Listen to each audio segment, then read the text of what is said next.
place on fire. Let's get higher. I'm gonna set your place on fire. Let's get higher. Put a little bit of shit, put a little bit of shit, put a little bit of shit. I'ma make it better, I'ma make it better, I'ma make it better, I'ma make it better, I'ma make it better,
'07's for the thumbnail.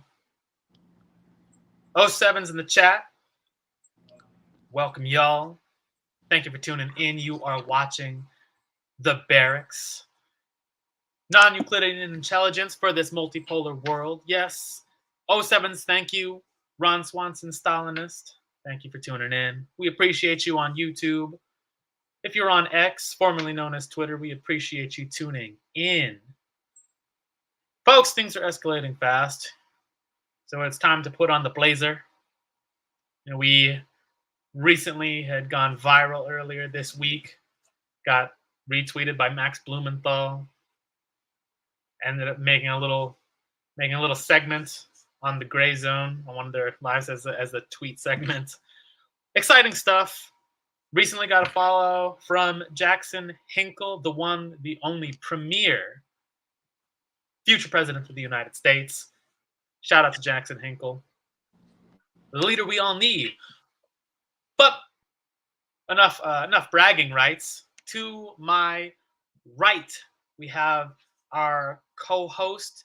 Couldn't do it without him. Couldn't have escalated this far without my leader of the people's deep state. It's your friendly neighborhood milkman. How you doing, Milk? I'm doing all right.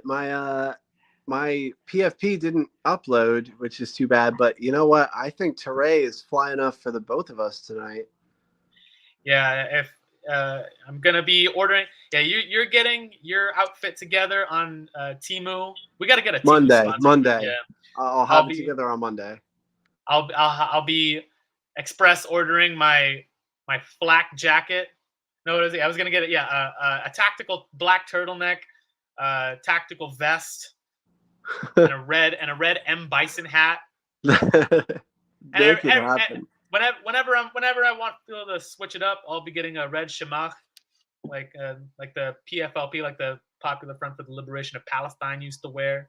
Yeah. Also, I think we're gonna have a good stream on Monday. It's a significant day for those of us who don't live under rocks, and we're gonna be talking about it. So, for those of you who do live under rocks, we will be having a 9/11 stream. We're gonna get into it. It's gonna be spicy. Yeah, it's always spicy. You come to watch the Barracks because you can handle spice. We believe in you. Be there. Assuming Amazon isn't lying to me again, I will be cammed up on Monday. with a full cork board for our schizo report. Yeah. Yes. Well, you know what? We'll reveal it when it happens. Well, before we get into the news today, just got to remind you all to make sure to like the video wherever you're watching. If you're on YouTube, if you're on Twitter, make sure to give the page a follow. Be like Jackson Hinkle. Follow the Barracks. Shout out Jackson Hinkle, by the way. I mean, we must protect this man. Like, god damn, he has been killing it lately. Yeah, just the last 12 months have belonged to this man. I will admit I did not watch his Tim Cast stream because those people are fucking lame. But I saw some clips and like my man was killing it. Like if you are against Jackson Hinkle, you are not a communist. Simple as. You want it to be just this little circle jerk of you and your friends where you get to feel morally superior because Jackson is making this shit popular. And he is the man right now. Like, shout out fucking Jackson Hinkle. I love this guy. Yeah, the past 12 months, it's been like a diametrically opposed rise compared to the fall of, well, I guess not the fall of Nick Fuentes, but the irrelevancy of a Nick Fuentes. Nick's not a communist. Who else is fuck fucking the poor, posting about Stalin and getting 10K likes? Like, he's the man. Top 100 Twitter accounts. Yeah, a communist is in the top 100 Twitter accounts. And you know what is so telling is that all these fucking leftists are mad about it. Like, I'm sorry, how are you mad that a guy in the top 100 Twitter accounts is posting that like he'd give Stalin a medal and that like Kim Jong-un is based? Like, you don't care about this shit. You have other priorities. I'm sorry. If you're a communist, you like Jackson. It's simple as. I mean, he's bringing this shit mainstream. None of you fuckers brought this shit mainstream. You brought it into the fucking transgender like reading club where you're reading Judith Butler or whatever. Jackson is the one bringing this shit onto Tim Pool, bringing it onto Fresh and Fit. He is the fucking man. I'm sorry. Jackson is who we should all be aspiring to be right now. And if you are dunking on Jackson, you are a wrecker. It's that simple. Yeah, it doesn't get less complicated for you. I forgot to tell y'all that we are having the man formerly known as Non-Smoker, Ben, here on the stream, who just disappeared. Yeah, he should be. I think he should keep calling himself Non-Smoker because we'll have the smoker non-smoker dialectic, which will bring us to problem. Me and Yankee are the smokers, and we got the non-smoker to take us into the dialectical next level right here. Yeah. And me as the middleman of all things, used to be a smoker, thinking about getting back into it, but always on the fence. Don't. It's expensive, bro. I know, but we're making the big time now. I can afford the luxuries. A cigar, a Cuban cigar. Cubans are good. Cubans are good because otherwise they tax that shit like crazy. Your money's going to the government. Yeah, it's going to a good cause. No, it's not. It's going to the government. I mean, making me look cool. No, hey, you know what? I make cigarettes look cool. That's what it is. Make cigarettes so cool. You don't even need to watch me smoking them. I make them look that good. just picturing me. How you doing, Ben? John McClane ain't got shit on me. This sounds like a good conversation I walked in on. I wanna get caught up on it. Yeah, you were the inspiration for it. We thank you. Beautiful, beautiful. Yeah, cigarettes and all that sounds great right now. Yeah, we're just about to get into the hot topics of the last few days. I'm looking for one of these good, like everyone posting about the Cornel West, Jimmy Dore video. Like all of them are screeching accounts on Twitter that annoy me, and I don't want to give them the time of day. I gotta say, I am disappointed in Caitlin Johnstone, who normally does not miss. She's been a disappointment for years. Really, she's been a disappointment in some spots, but I think she's usually pretty good. I don't know, man. Like if you miss the mark on, you missed the mark.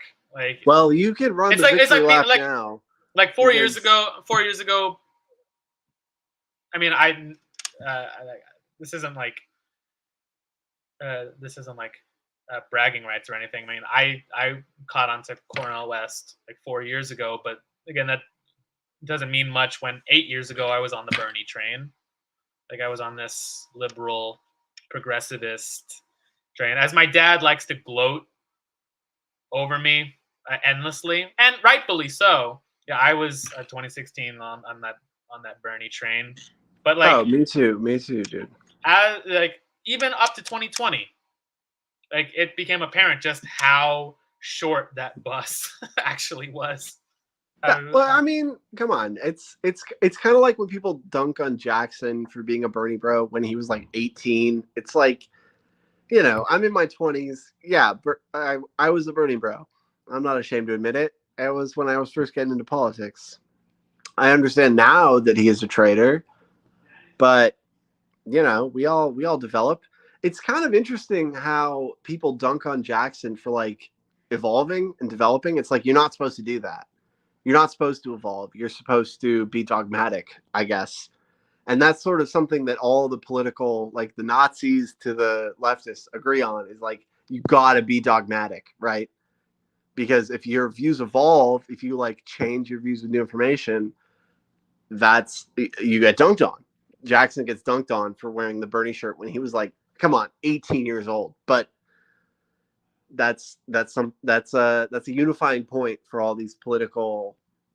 It really demonstrates how all these political ideologies on Twitter, they're really all aligned in preserving the status quo. Because if you change your views, if you're willing to, accept new information and be like, oh, maybe I was wrong, well, that's condemnable, right? And that's something they all agree on. It's such a scam, man. It's 3-card Monty up in here. Yeah, I mean, look, from my view, look, I was essentially not on the Bernie train at all, but more like I guess, like neutral, sort of libertarian bent.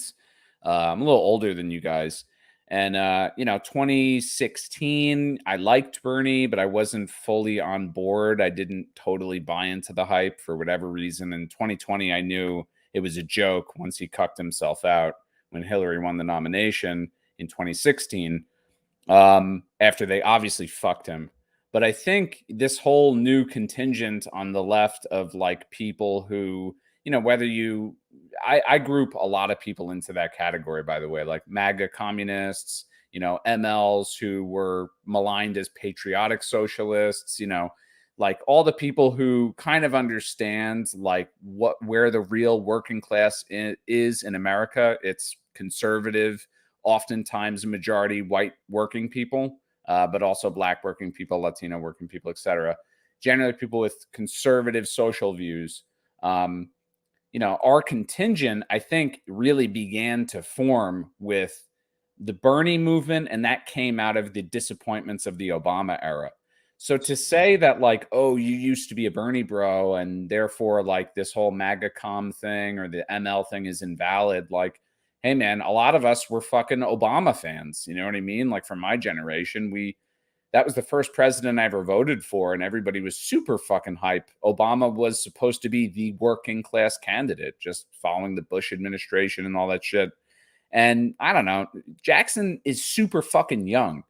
Like for him to have, even if he completely changed his politics and was just a regular MAGA guy, you're entitled to do that, several times in your life. Circumstances change. I don't know. Those people are just fucking pieces of shit, honestly. What it boils down to is if you don't support Biden or you don't support, some other candidate who's like Cornel West, who's going to drop out and tell you to vote for Biden, then you must be, full of shit. And it's just totalitarian garbage, Who is already No, telling people to exactly. vote for Biden.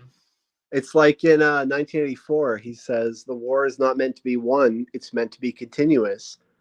So people on both sides, they don't actually want to win people over.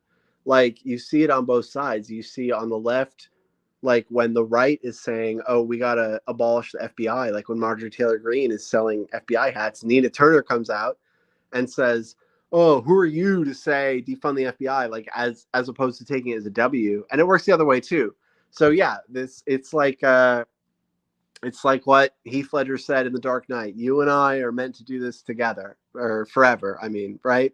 Like that's what it is. It's the war is meant to be continuous, and the right and the left, they're really two sides of the same coin, and I feel like that's becoming more clear the more MAGA communism pushes forward, because we originally were enemies of the left and they were calling us Nazis, and now we're like fighting with the Nazis, and the left, they're just, stunned. It's super effective. They're stunned by their confusion. And this is how it's set up. Like, this is the PR empire. This is the marketing empire, and it's all set up so that you pick a side and you're constantly fighting and getting nowhere. And no matter which side you pick, you're getting nowhere. It's like I always talk about 3-card money. It's 3-card money. It's not the game is not getting you to pick the wrong card. It's getting you to pick a card at all. And we need to move past this paradigm. We need infrared vision, non-Euclidean intelligence. Because if you just get into the internet and think like, oh, I'm a dissident, it's time to find some dissident political guys who agree with me. Well, they're way ahead of you, dude. Like, I love when these right-wingers say like, oh, we're getting censored, so we must be right? Like, nobody else could ever think of that. Nobody else could ever have thought of this simple fucking insight where when you get censored, it makes you seem more legit. Like, all right, I digress. Let's talk about Cornel West. Yeah, I hope I got a decent clip here, because there's a lot of. I was gonna, if you go to the clip on Jimmy Dore's channel, which is called Cornel West is a 45-minute a 45-minute commercial for Biden, which is savage. About 11 minutes in, that's the best part, but this is probably pretty good. Well, yeah, he talks about I think it's the same thing, but we might want to watch a little bit more, because honestly, the whole thing is worth watching, because it's really like the divide on the left of our time is between the race hustlers and let's just be honest, Jimmy Dore is a MAGA communist. Like, whether he knows it or not, he is a MAGA communist. Jimmy Dore and his army of wine moms. Yes, dude, the wine moms are powerful. Let's not lie. Let's not lie to ourselves. And yeah, about 11 minutes in, that's when he asks him about class and race. We might want to watch more than just 2 minutes, because anyone watching, I think the whole thing is worth watching. We don't have time to go over the whole thing, but it's really indicative of the split in the left right now, which really started with Jimmy Dore's Force the Vote, and is still continuing today, which is it's the people who have gotten sort of beholden to this identity politics Democrat thing, and the people who are saying, no, it's about class, which is that's what you're really not supposed to say. It's ABC, right? Anything but class. That's what Parenti used to say, and it's still true today. They want you to talk about, it's this whole checklist. I remember Bernie used to go through this whole checklist. We're against xenophobia and homophobia and transphobia and on and on and on, because these are all things that you're supposed to focus on instead of class. And they always say, we can walk and chew gum at the same time, right? We can walk and chew gum at the same time. We can focus on class and race. No, you can't. Yeah. You can't walk and chew gum at the same time. You tried, and you can't. They've been shitting the bed since the 60s. Like, so you had can't 60 walk years. And chew gum at the same time. Like, all right, let's watch the clip. You said it was about 11 minutes in? Yeah, the video, by the way. Around there. I would say like 11 minutes, yeah. All right, let me know. That looks good. Fascist elements, my brother, fascist dimensions. But with Trump, when you have calling into question transfer of power, and oh no, yeah, I remember people were talking about this on Twitter. That's what happens. Yeah, so I told you, like, get a little earlier. You can get the Jimmy's question, like 10 minutes. Yeah. Yeah, I remember people on Twitter were just like, "Oh yeah, Cornel West thinks that Trump is more fascist than Biden," and people with any real brains realize that. Oh, right, Biden is less. Biden, the guy who is actually sending $200 billion to Nazis, is less fascist than literally anybody. Trent. Insane. Now, what does that mean? That means that when you talk about fascism, you're talking not just about the rule of big money, not just the rule of big military. All right, here's and government to screw the worker. And that's exactly what Joe Biden, the Democrats, and Pete Buttigieg did.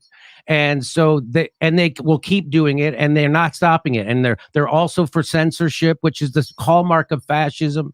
So this idea that Donald Trump is more of a fascist than Joe Biden undermines your own campaign. There's no doubt about that. And so what I does. would encourage you to stop doing that. What do you say back?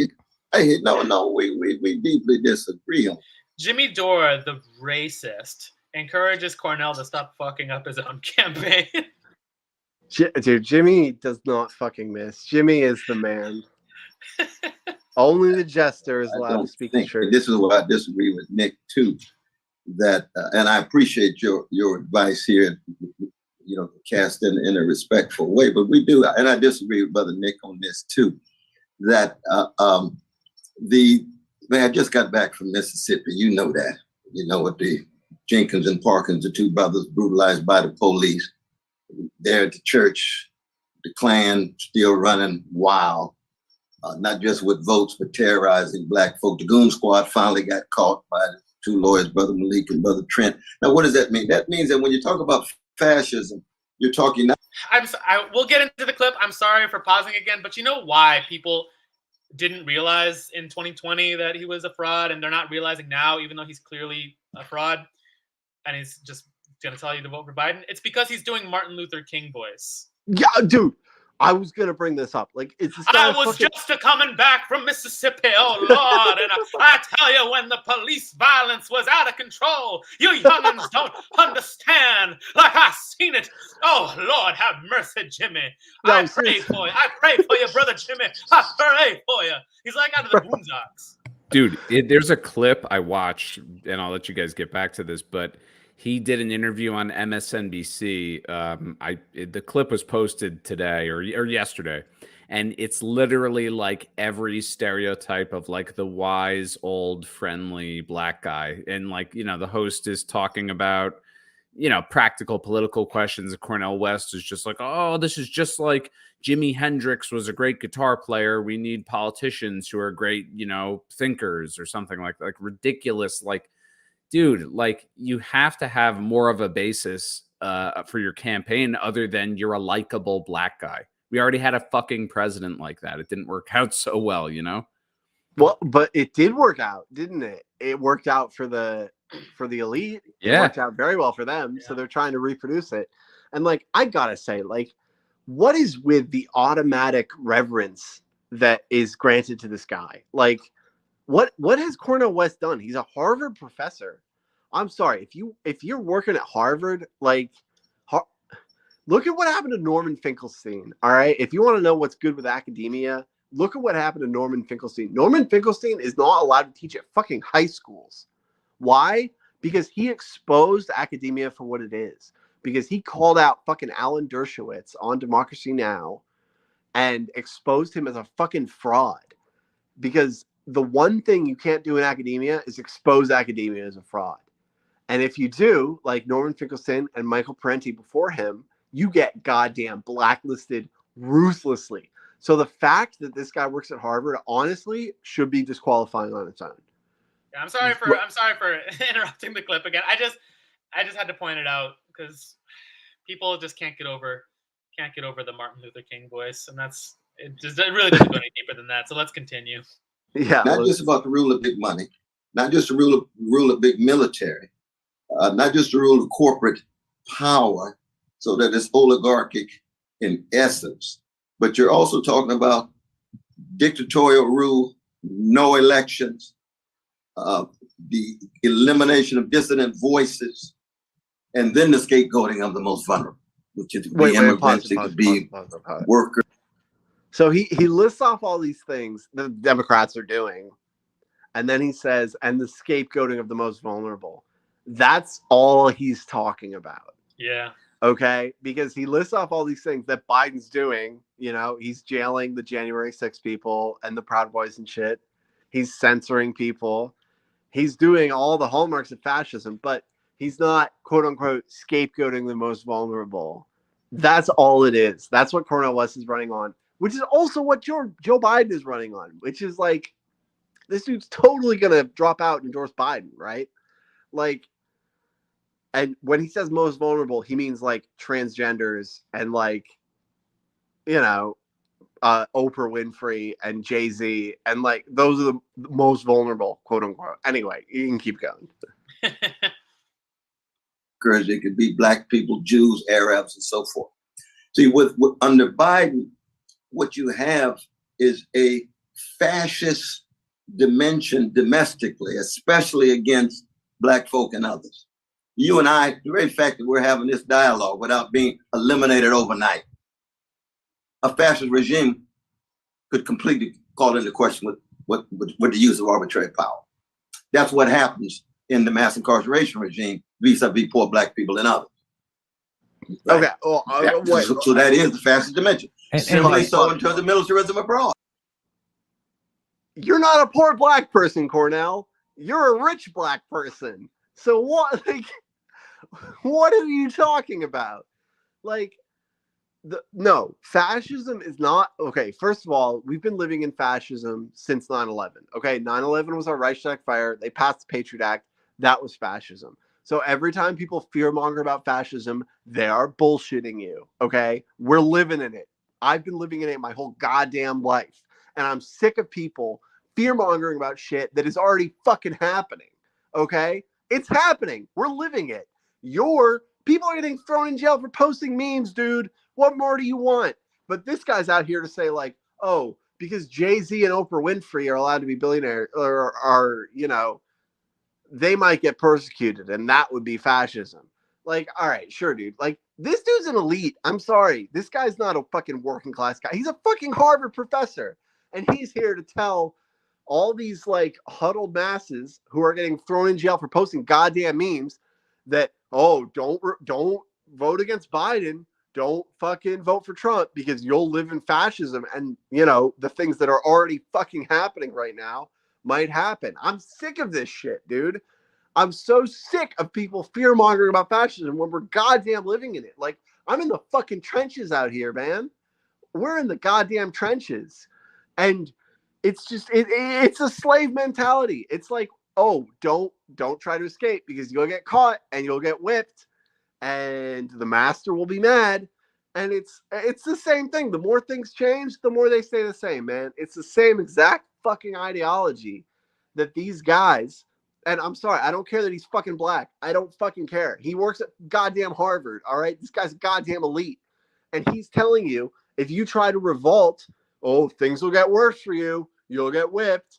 You'll get, your children will get sold off down the river to the plantation down the, fuck this guy. I'm sorry.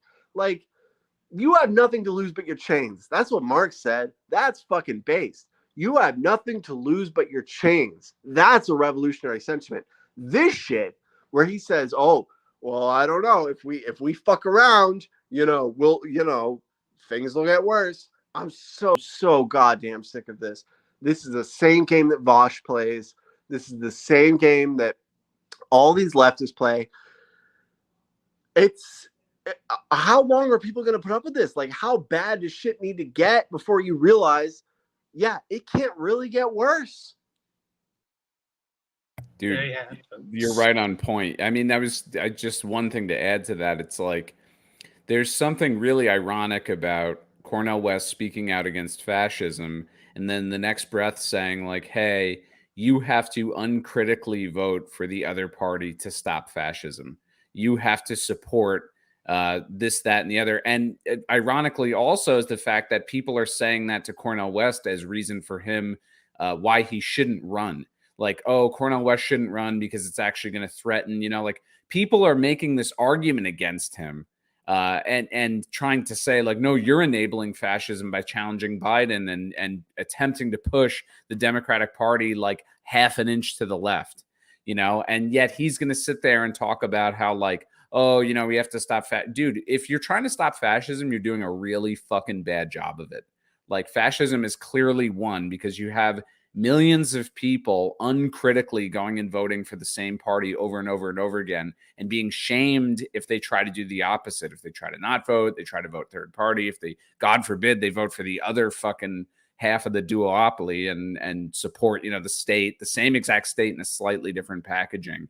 It's fucking insane, man. Like, they want people to be as mindless as fuck and just support the same system that oppresses them, you know, and do it by choice. Otherwise, you know, you're a fascist.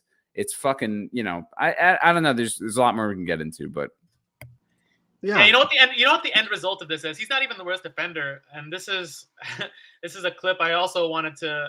We're never gonna get through this. We're never gonna get through this Jimmy Dore clip. Well, let's just admit that now, because I already want to talk about the end result of this kind of pandering. Is PSL just announced they're running for president as well. They're pushing 2 like Latinx, double-barreled matriarchy. matriarchy. Yeah, matriarchal women for president, and it's this dialectical inversion where you can't, like, being leftist is no longer a left-wing position because it's become so bureaucratic. It's become so entrenched in like equity and inclusivity and diversity that it's now enforcing those things, and it's becoming a form of segregation. It's because like Joe Biden's focus on equity in the hospitals is just like enforcing medical segregation, like literally, like some states saying like, oh yeah, we're toying with the idea of if you're black, you can only see a black surgeon because that's equitable, when only 2% of surgeons are black. It's like, that's holy shit, medical Jim Crow. So it's become so bureaucratic. It's become so dogmatic that it's no longer a left-wing position to push leftism, and PSL is now like the worst offender of this. So I'm just gonna you go watch the Jimmy Dore clip. You can go on. Yeah, I can go off for you. I like. Sorry, folks. Guy... opinions here, okay? So we got it. So let me pull up the clip here. This one, their presidential campaign, the cringiest thing I've ever seen, is only 45 seconds. Sorry. Yeah. Claudia de la Cruz and Karina Garcia, 2 are the most diverse, the most beautiful, strong women. Consequently, the least talented, the least hardworking, that just happen to check a couple of boxes, are now running for president. You guys, they're running for president. If you don't vote for them, you're a fascist. If you don't vote for you're a patriarch. You're these like 2 trans fucking lesbian Iranians, which we have to bomb. And that's what it's going to be. The more boxes you check, the more likely you are to become the next president of the United States. If you're a lesbian, trans, midget, blind, ugly. No, it's you cut off the Cornell interview, but he does this whole thing where he's like, we have to be against xenophobia and homophobia and transphobia and on and on. It's a box checking exercise where it's ABC, anything but class. And these fucking bastards, like, this is what the whole like, and I'm really disappointed in Caton Johnstone. But this is what the whole debate is going on right now. It's like, do you focus on all this goddamn bullshit, or do you focus on class like a fucking Marxist would? And the answer that all the quote unquote Marxists give is, oh, you have to focus on all this bullshit. And I'm like, this is what Bernie did too. They got such a long list. And let me tell you something, it's going to get fucking longer. It's just anything but class. They're going to keep coming up with more bullshit. You think transphobia is the most ridiculous it's going to get? You got another fucking thing coming. You watch these next 5 years. You see what, I mean, we're going to reach a point where everyone in the government is like in some protected class. Well, and the Biden regime is already ticking that box. It's like, yeah, the gayest, why do you think they're hiring this like fringest gender goblin? Why do you think they're hiring this gender goblin who steals clothes from airports? Because they want people who you're not allowed to criticize. And it's like, this is your fucking leftism. You're not allowed to criticize the people in power. Are you fucking kidding me? Like, you know what? What if we had a leftism where the people in power were by definition allowed to criticize? But no, it's got to be about homophobia. Oh, it's Pete Buttigieg, who's not gay, by the way. He's not fucking, like, be real. Look at him with his goddamn fake husband and tell me they're in love. Like, you goddamn liar. Anyway. Dude, that's the ultimate point we've reached where politicians are now pretending to be gay and are closeted straight. Seriously, that guy glows like the goddamn sun, by the way, if you think I'm joking.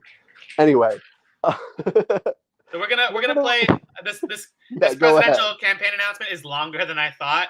So it's we might cringe ourselves to death here.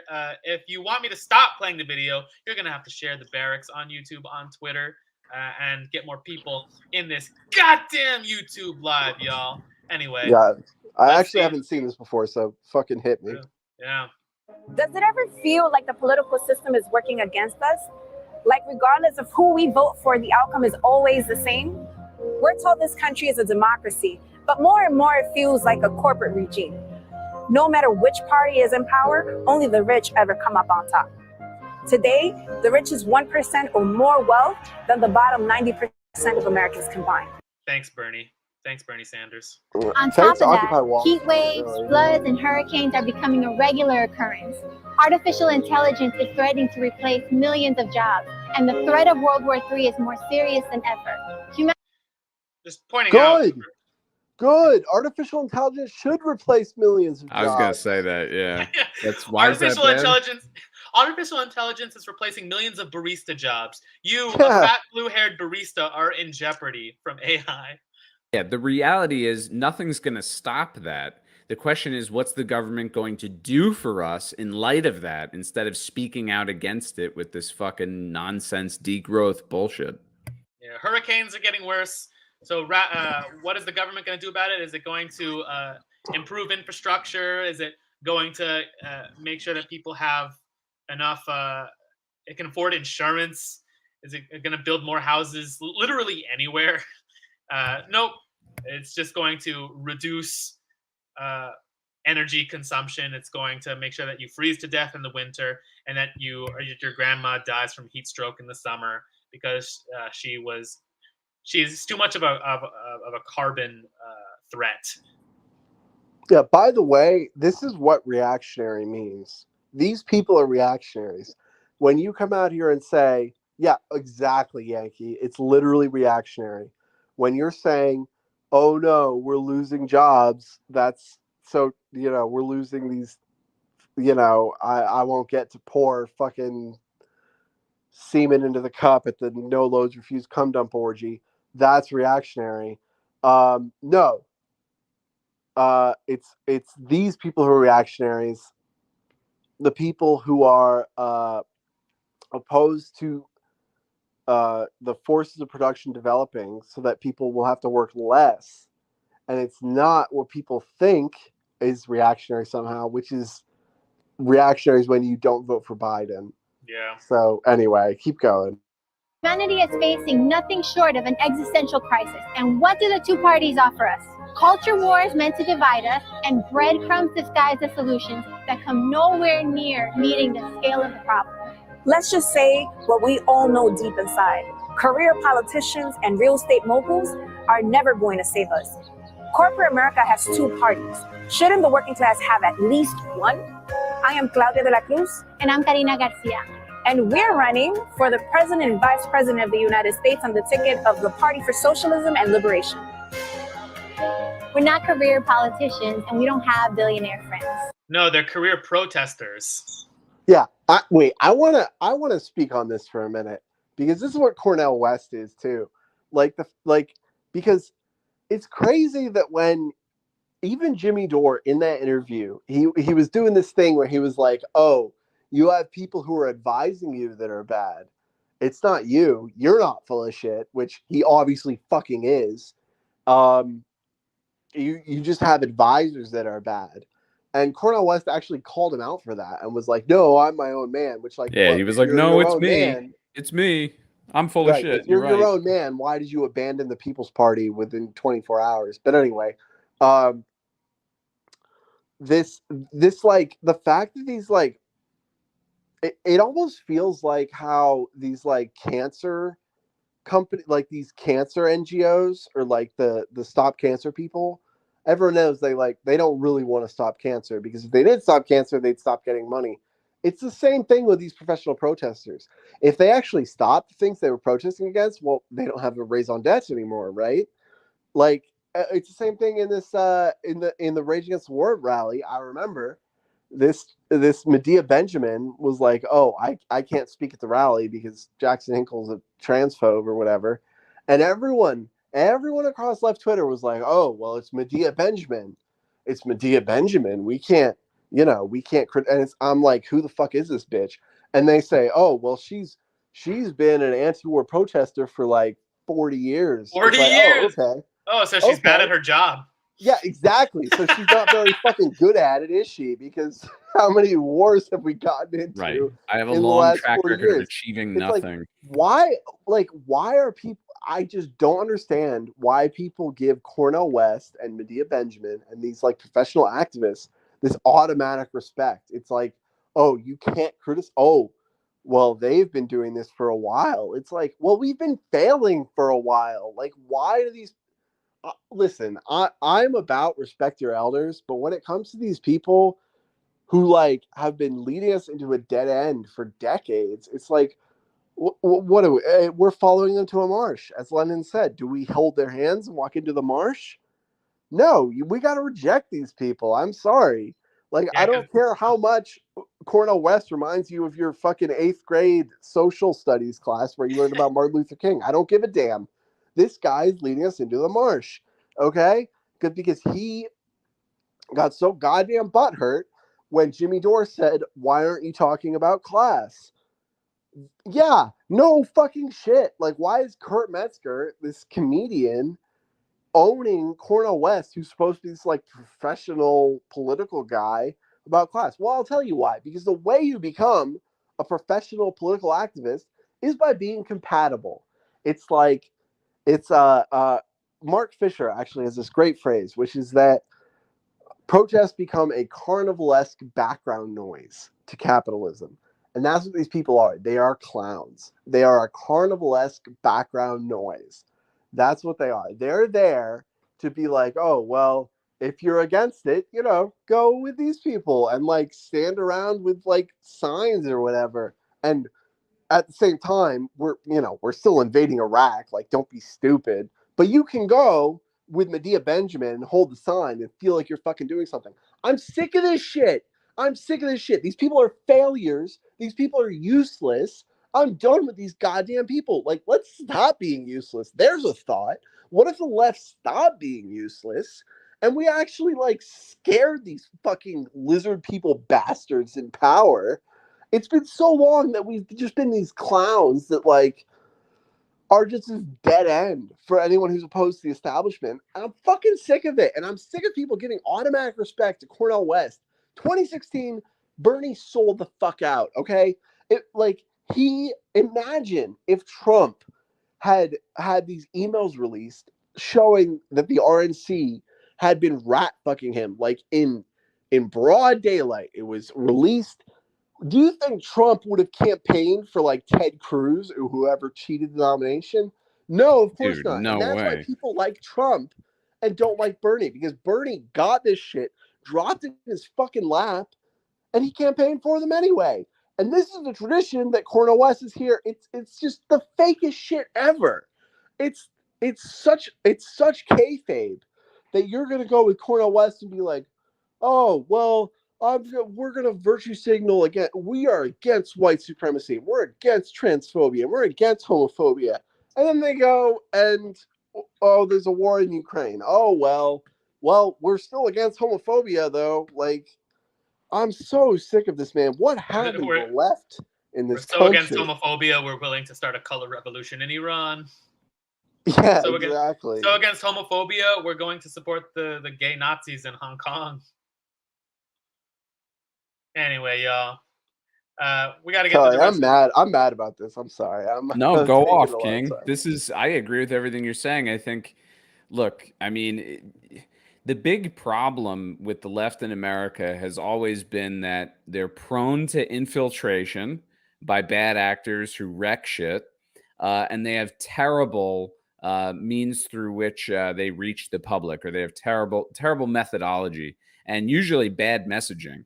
And it's a shame that's that's the reality of the left wing in America. It's really like this kind of edgelord sort of bullshit that relies on shaming people into thinking that they're bad if they don't want to, I don't know, pay more taxes to help poor people or something like that. And they never discuss like the root of the problem. They never want to stay on the issue of class. They never want to talk about big fundamental changes to the economic system, because so much of it is just about virtue signaling. And that's all that Cornel West and all of these people, I mean, Medea Benjamin, whatever, all these fucking people, they're just virtue signaling. It's just about looking like the best person. They don't care. Even Bernie, it almost seems like he didn't even care about winning the nomination. That's why he, indignity, I have to support Hillary because I don't want Hitler to be president. And it's like they just care about looking like the best person. None of them really want to. Like, this is one of the reasons why you should admire someone like Stalin, who, did things that where I was talking to Chad about this earlier, did things that, were questionable maybe in the short term morally, but ultimately served the interests of the people of the Soviet Union, right? Like, it was the best thing for developing socialism in one country. And it may have been cold-blooded, it may have been unpopular, it may have even tarnished his fucking legacy. He didn't care. It was about this greater vision for his country and his people, right? And we don't have leadership like that on the left in America. We don't have it on the right really either. The right are a bunch of fucking freak, edgelord, pedophile creeps too. But at least with Trump, you get the sense that he's so committed to changing the political system that he won't just cuck himself out. Like, dude, the whole reason he didn't participate in that debate was because he wouldn't sign an agreement saying that he would endorse whoever was the nominee if he wasn't the nominee. And I at least that's a big part of why he didn't sign up for the debate. And even if they didn't rat fuck him in 2016, he would have never endorsed fucking any of these vampires, Jeb Bush or, any of them, because he knows what's up. He knows that they're all monsters and fucking they worship Moloch or whatever. And, he on some level, even if he's misguided and sort of, crude in his expression, he wants to, or at least he speaks to this desire to actually change shit. And he acts the way someone who really wants to change things would act, which is just blowing shit up all over the place. I don't know, but yeah. I totally agree with you. Go off for sure. Let this be a reminder that y'all can continue this conversation with the Barracks on our Discord, link in the chat. Oh man, those of you watching who think that I'm a bully in this Discord chat before, man, now that we got Jackson Hinkle following the Barracks, you ain't seen the devil Based. yet. You niggas ain't seen the devil come out yet. Ooh, Future president of America, Jackson Hinkle. All you weird ass anime freaks, all you perverted, degenerate, weird, unpopular, fringe nutcases that insist on keeping this communist movement in this country unpopular. Oh, I am going to wreck you. Please. For those of you watching, join us in the Discord and watch me. Great pitch, Ray. I mean, constant struggle sessions in the Discord. Constant struggle sessions in the Barracks Discord daily. Yeah, I cracked the whip around here. You're asking me to go off about boner socialism, but we're getting close to an hour. We haven't even got. We were going to talk about. We haven't even got to the we were going to talk about immigration tonight. So we'll get to that. Yeah. So let's now that I've perfectly pitched our Discord, where I will abuse you, where I will drag you to the pits of hell, and out the other side stronger. This is why they call me the Iron Sun. We can finally talk about the border crisis, our headline story for the day. Some of you might have seen the clip of New York City Mayor Eric Adams going off in a town hall about how New York City will be lost. In his words, our city will be lost because of how many illegal immigrants are being bussed into our city.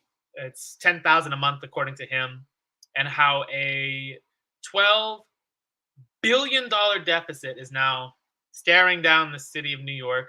And Eric Adams has no plan to face this $12 billion deficit, growing because of the number of illegal immigrants who are soaking up public resources. He has no plan to face this deficit other than just cutting public services for every sector in the city. In his own words, cutting every single public service sector's budget. And this is the reality that cities around the country are facing, as hundreds of thousands of migrants from Ecuador, from Haiti, from Venezuela, from Cuba are crossing over the U.S.-Mexico border. And many of them are being bussed by Greg Abbott, the governor of Texas, being bussed to other municipalities. But a majority of them, according to the New York Times, are actually finding their own way across the United States, are paying their own bus fare, paying for their own airplane ticket, or getting into contact with friends or family, or just by themselves, just getting that one-way ticket to whatever city they think there'll be a job on the other side of that bus ride. And yeah, we'll watch the video here, but it's just worth pointing out that this is the reality that both parties have gotten us into, that's really been led by the Democratic Party, of opening up the border, of saying that illegal immigration is the solution to fixing America's ills. We need to diversify. We need to bring in this diverse group of people, and it's racist if you want to close down the border. This is the reality that they are now having to actually deal with, and they have no solutions to overcome. They have no solutions to face these deficits that they're staring down the barrels of. They have no solutions for dealing with crowded shelters as migrants continue to come into their cities. They have no solutions to ending the conflicts in the countries where these migrants are coming from.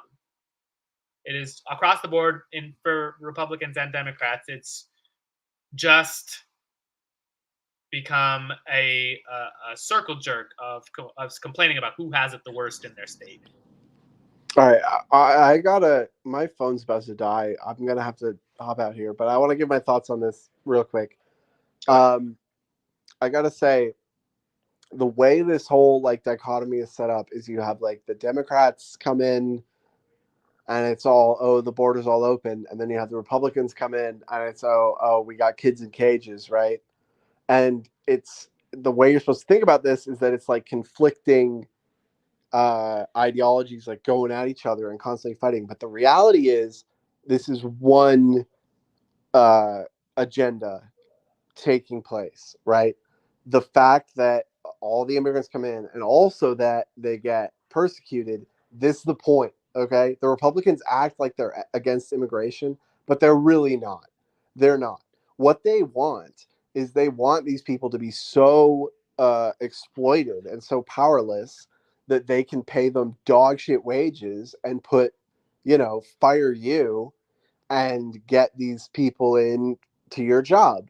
And they go hand in hand, it's a dialectic. You got on the one hand, Biden's still putting kids in cages. The media's just not talking about it, but he's also got the border open, So, but what's the point of having the border open if these people aren't being fucking exploited? And that's That's the thing. That's what these people want. Like the number one important thing, like the reason we have wars is for profit, right? Everyone knows that. And a huge source of profit is having these vulnerable populations.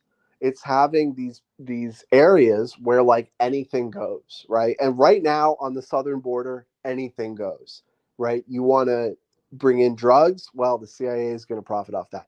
You want to bring in human trafficking, well, the Lolita Epstein elite is going to profit off that. This is what they want, and it's the same thing they're doing in Ukraine. In Ukraine, how many children have gone missing in Ukraine? Why do you think that is? It's because people are making fucking money off it, and it's the same thing. It's really just coming home. Like the same thing we've been doing in Iraq, the same thing we've been doing in Vietnam. Vietnam is really obvious because long enough ago that's all declassified. You look up the Phoenix program. That's like human experimentation.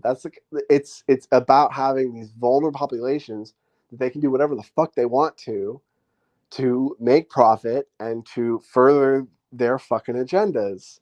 And that's what's going on the southern border. Okay, they can bring in as many drugs as they want, and if you think the fentanyl crisis is the fault of China, you're a goddamn idiot, because we got our fucking southern border open. We got the cartels running border policy on the southern border, and you're going to blame China for fentanyl. Anyway, the drugs coming in, human trafficking coming in. This is it. It's like about creating these situations of crisis where they can just do whatever they fucking want. And, when there's no laws, it's anybody's game, right? You can profit however you want that wouldn't normally be allowed. And this is the kind of situation that's created in Ukraine, the kind of situation that's created on the southern border, the kind of situation that's created in Vietnam and Korea. You go back, I mean, they've been doing this kind of shit for decades, creating these extremely vulnerable populations, creating this extremely vulnerable situations where they can just profit in the most obscene, satanic, disgusting ways possible. And that's what's going on the southern border.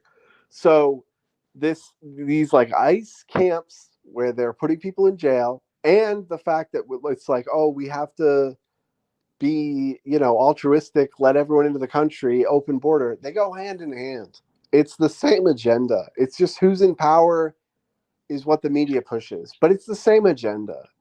And the agenda is we want to fucking exploit people as much as we goddamn can. That's what it's really about. The agenda is we want to exploit people as much as we goddamn can. There you have it, folks.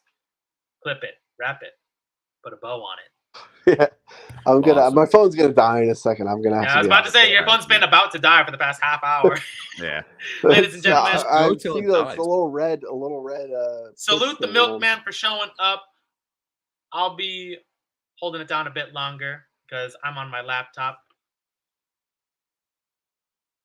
But yeah, we appreciate the milkman for coming on. I got the clip pulled up here. I'll pull that up in a second. The clip. Have you listened to Eric Adams' town hall, Ben? Oh yeah, brother. I'm from Long Island, and I worked in New York City for years. I'm like an hour away from New York City, so I'm very familiar with Mayor California Raisin and his predecessor, Bill de Blasio, both of which have ruined fucking New York City beyond fucking recognition.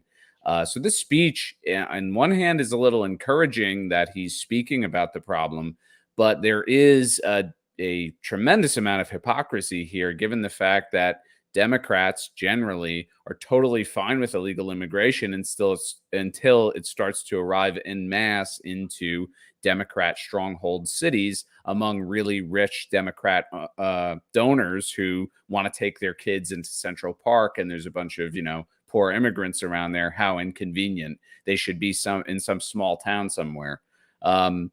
It's really fucking, frustrating at the same time as it is a little cathartic to hear our mayor actually talk about a problem.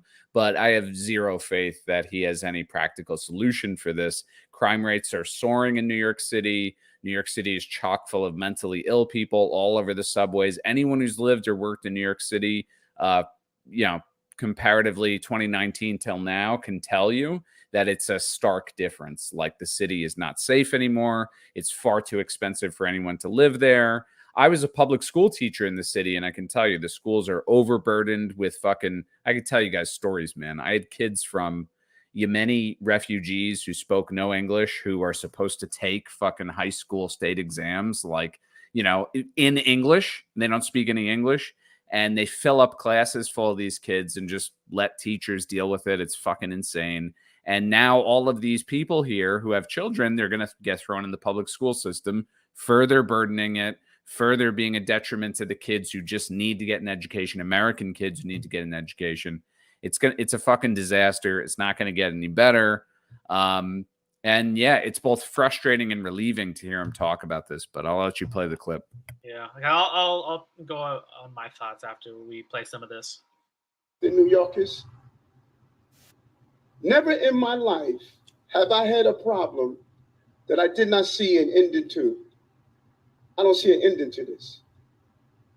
I don't see an ending to this. This issue will destroy New York City. Destroy New York City. We're getting 10,000 migrants a month.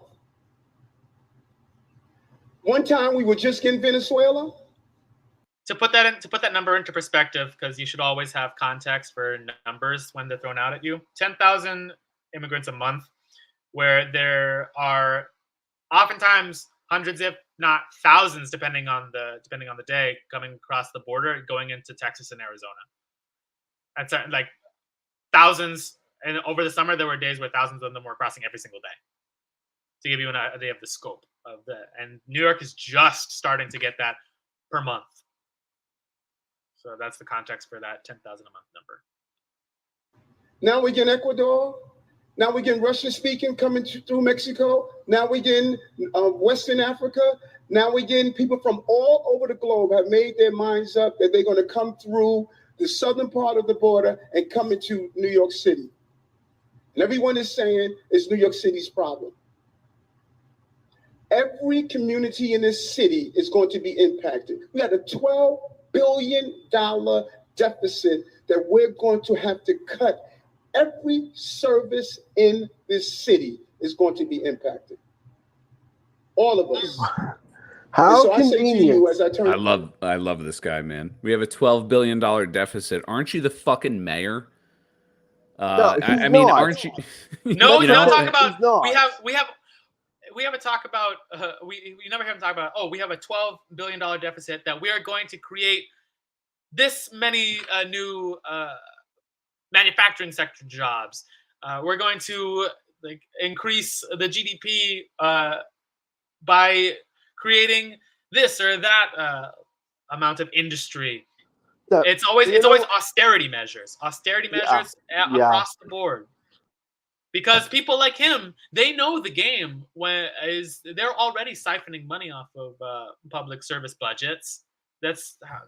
Dude, have you guys ever ridden a subway in New York City? Like, they're falling apart. And the MTA in general, I mean, I take the Long Island Railroad, but, they have Metro North, they have, buses, all these things. All these services are falling apart, and yet the cost of tickets rises pretty much every quarter of a year. I think it's almost $3 to ride the subway now. And if you want to get a monthly ticket for the Long Island Railroad, if you commute into the city, it's $400 a month. Who the fuck can afford that? And half the time the trains are delayed, or they're falling apart, or there's a homeless guy with wielding a potato peeler on it. It's a disaster, and they're just going to keep cutting back on services, like you say, and jacking up the cost of living there for regular people. And they have no fucking resolution for this shit at all, dude, at all. It's a fucking disaster. Carbon Mike. I want to respond to Carbon Mike. Yeah. Carbon Mike says Adams, with his whole chest, was saying it was a sanctuary city. Yeah. Because this dude is a fucking harlequin clown, dude. You think this guy has any goddamn power? Oh, there goes. His battery finally died. I finally gave up the ghost. Damn shame. Rip. He was a real one. Great rants. Pour one out for Milkman in the comments. Hashtag free Milkman. Hashtag free Milkman in the comments. get this man a new laptop so he can be off of his phone. Anyway, yeah, shout out to Carbon Mike in the comments. We'll be talking with Carbon Mike in Twitter Spaces on Sunday, 8 p.m. Be there, or we will find you. The People's Deep State will throw you in a gulag. Shout out to Carbon Mike. Yeah, and he is absolutely right. Let me bring your comment up there for a second. You're absolutely right. You know, it's always these liberal cities. They were the first to say that they would be sanctuary cities and that they loved diversity and inclusion. And when the problem becomes real, when it's not just rhetoric, when it's not just a way to win brownie points, they always revert to austerity measures because they are the ones like siphoning off money from these public budgets. They don't actually want to serve their constituency. Their constituency is corporate America. Their constituency is private finance monopolies. So even if Eric Adams wanted to tackle the problem, even if he had solutions, even if they were good solutions, he still would not be able to go against his real constituency, which is private finance, Wall Street. 1000%, dude. New York, dude. Yeah, sorry, go on. New York is the number one, has the largest GDP of any of the states in the union, but all of it is finance, is Wall Street, is stock buybacks and insurance, and all of this financial trickery, this nonsense that doesn't actually put food on people's tables, that doesn't put roofs over people's heads, but it still continues to put money in the pockets of people that Eric Adams serves. And they, even if he wanted to tackle the problem, they would sabotage him at every turn. And this is what I wanted to talk about, is you have people who actually, on their face, want to tackle the problem. People like Governor Greg Abbott in Texas, who has been putting up barriers along the Texas border, barbed wire fences, having a floating barrier across the Rio Grande, and assembling the Texas National Guard to put up a lot of these barriers. But the forces of private finance have been sabotaging him at every turn, of starting lawsuits against him, of sending National Guard from other states to shepherd more immigrants across the border, of telling him to tear down his makeshift barriers, of making it impossible for him to secure the people of Texas, to secure their economy, their local economies, to secure their safety. And that's the reality of the two-party system, is we don't have a political party right now which is strong enough to tackle finance monopoly. And historically, only communism is strong enough to do that. China has, the fentanyl being trafficked through the Mexico border into the United States. A lot of it does originate from China, but you know what? Like, fentanyl is a medical product. Most of that stuff goes to hospitals across the world, and a couple of illegal drug dealers are the ones like selling it to South America. And you know what China does with those drug dealers? They get a short trial and they get executed. Dude, I'm so glad you brought that up, because they get money. They get handed money. Yeah. Look, the drug thing, though, why is there so many drugs flowing into this country? A big part of it is because there are millions of people abusing fucking drugs in this country. And listen, I work in the recovery industry adjacent to it. A big problem here is the fact that we have no idea how to tackle the drug problem from our end. If we could figure out how to resolve that issue, consumption would go way down and trafficking would go way down. We never look at our part of the problem. You hear Mexican politicians talk about this all the time, and you heard people in different political figures in Latin America mention this with the cocaine trade. Like, hey, look, America's a multi-billion-dollar fucking drug industry because you have so many people there doing fucking drugs. And when you look at, like, in treatment centers now, the primary method that they utilize is something called harm reduction, which is where you have people in treatment who don't even have to get clean. they can continue using, and they're considered to be in drug treatment, and they consider it harm reduction because, well, that's better than trying to force them to get sober. And if they can't, then they just leave treatment. And it's just a money collection scheme, right? It's just a way to keep billing your insurance in perpetuity forever and never resolving anything. And so you have all these people doing drugs, getting hooked on drugs. People are depressed and alienated under capitalism at this advanced stage.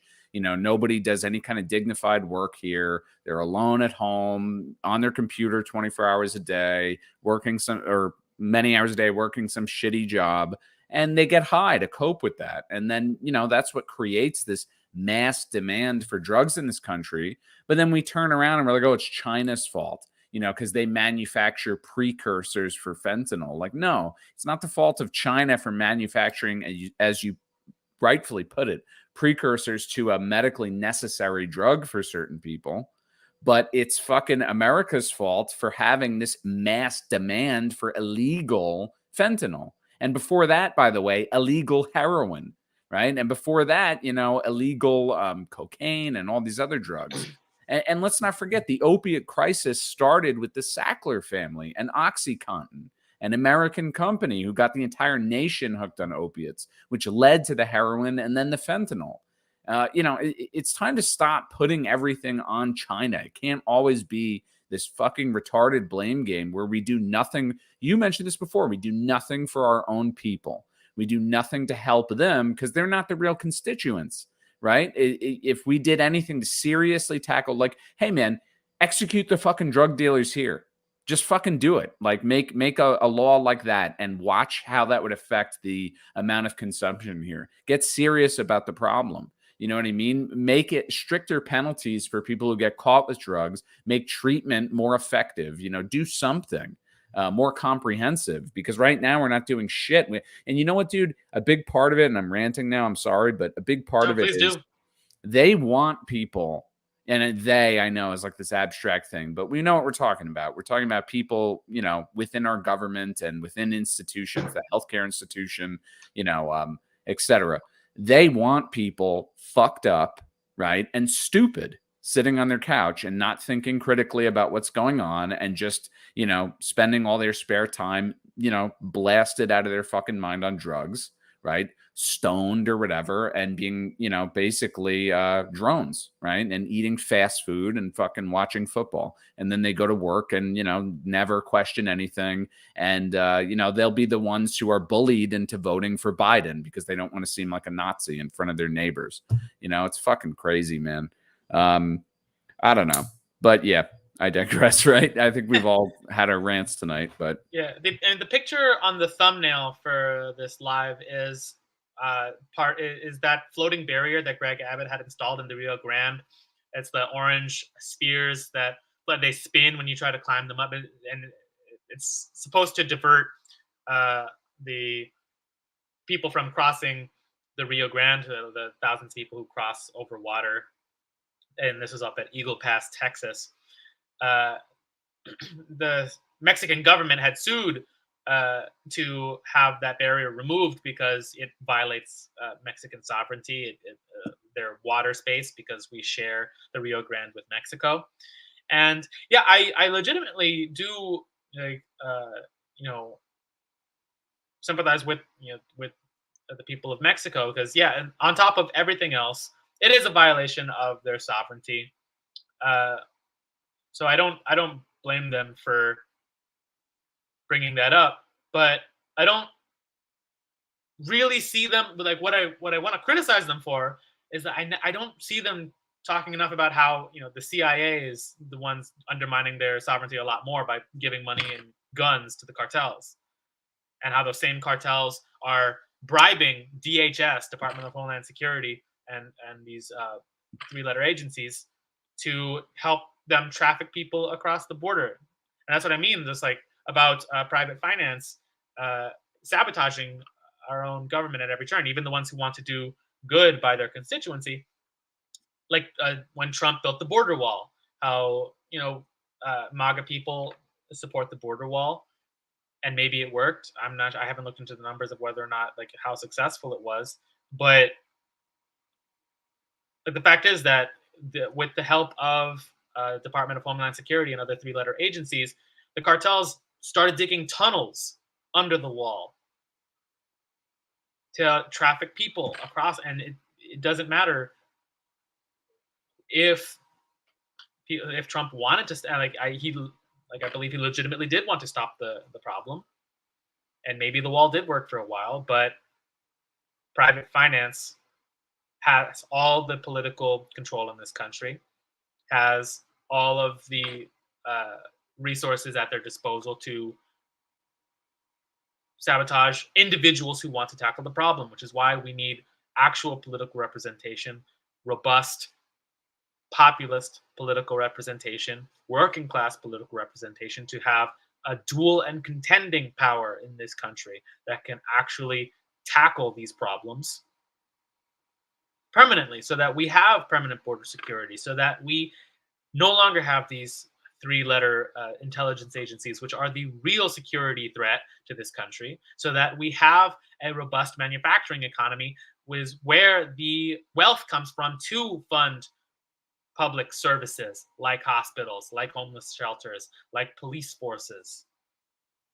Because the fact is, these liberal cities and these Democrats in liberal cities who are pushing defund the police, that are pushing for illegal immigration in sanctuary cities, and are now starting to regret pushing those things because they're seeing those chickens come home to roost.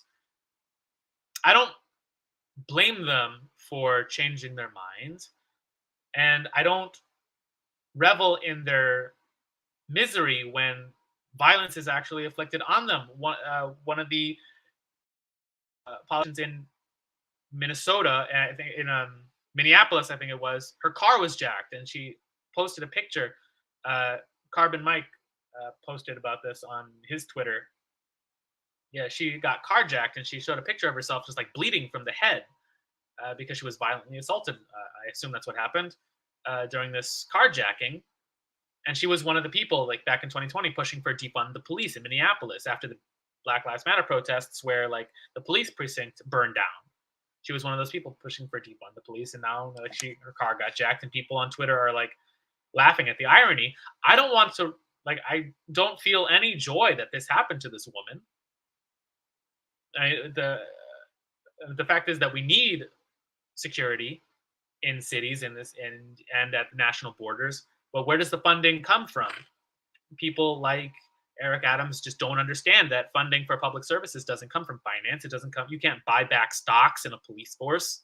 It comes from a robust, real economy, producing energy infrastructure, producing construction and constructive infrastructure. It comes from manufacturing, from producing real commodities. It comes from transportation infrastructure, things that China is set to outpace us for 5 to 10 years. They're going to have a bigger economy than us, and their manufacturing economy is already bigger than ours. Absolutely. Hey, and not to jump in, I actually got to I have to run, but let's do this again soon, because this was very good conversation. I enjoyed it a lot. Yeah, but 100%. I gotta hop off. Yeah, I feel like we found a good wrapping up point. So yeah, thank you very much, Ben, formerly non-smoker, for hopping into the stream. And thank you all who are tuning in on YouTube, who are tuning in on X, formerly Twitter. Make sure to follow us. Make sure to follow the Barracks on X. Make sure to hop into our Discord. Links in the chat below. We can continue these conversations. Let me know what you think, and in the comments. Let me know what you think on Twitter X, because we can't have these viral moments without y'all, and we really do appreciate you. With that being said, all the usual stuff: like and subscribe, follow the page. Shout out to the milkman who had to hop out halfway through.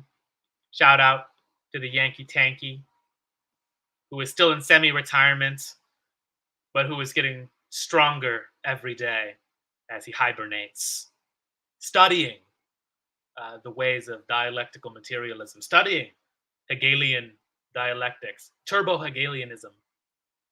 The Yankee Tanky is becoming a powerful sorcerer, and our enemies will tremble before us when he finally comes out of semi-retirement, back into the barracks, now that we are skyrocketing into the public conversation. Yes, we'll get Milkman back, don't worry. I'm free all it's a rare weekend. I'm free all weekend, so we'll be streaming a lot for the next few days. Appreciate y'all. With that being said, I've been your host, Teray Nasheed, Iron Sun USA on Twitter. That's all we got, folks. I'm out.